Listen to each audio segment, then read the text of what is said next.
அஸ்ஸலாமு அலைக்கும். ஹாய், எல்லோரும் எப்படி இருக்கீங்க? மார்னிங் தாங்க ப்ளாக் எடுக்க ஆரம்பித்தேன். சின்ன சின்ன வேலை இருந்தது. இந்த கண்டெய்னரில் பாதாம் கிஸ்மிஸ்லாம் போட வேண்டியதாக இருந்தது. அதெல்லாம் ஃபில் பண்ணி எல்லாம் எடுத்து வச்சுட்டேன் பிரேக்ஃபாஸ்ட்டு பிறகு. சமைக்கணும்னு சொல்லி யோசித்து அரை மணி நேரம் அதிலேயே கழிஞ்சிடுங்க. சரின்ட்டு இன்றைக்கி காரக்குழம்பு செஞ்சிடலான்னு சொல்லி தாங்க பிளான் பண்ணியிருந்தேன். தக்காளி, வெங்காயம், தேங்காய் எல்லாம் அரைச்சி வச்சுட்டிங்க பேஸ்ட் ஆக்கிட்டு பிறகு அப்புறமா காரக்குழம்புல பிளாக் சன்னாவும் போடலாம். இப்போ நான் ஆட் பண்ணலை. உருளைக்கிழங்கு கூட ஆட் பண்ணுவேன் நான் இதில்.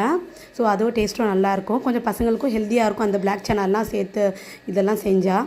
ஸோ இதெல்லாம் செஞ்சு முடிச்சிட்ட பிறகு தொட்டுக்க கறி மட்டன் போட்டு தான் இன்றைக்கி கேபேஜ் போட்டு தான் செய்யலான்னு சொல்லி தான் பிளான் பண்ணியிருந்தேன். இந்த கேபேஜில் நீங்கள் எறா கூட செஞ்சு போடலாம். இந்த மாதிரி செஞ்சு பாருங்கள், டேஸ்ட்டும் நல்லாவே இருக்கும். நான் கறி தான் ஆட் பண்ணியிருக்கேன் இதில் மட்டனை. ஸோ எல்லாம் ஆட் பண்ணி எல்லாம் முடிச்சிட்ட பிறகு தேங்காய் எல்லாம் அரைச்சி போட்டுட்டேன். ஸோ இன்றைக்கி தாங்க இந்த லஞ்ச் எங்கள் வீட்டில்.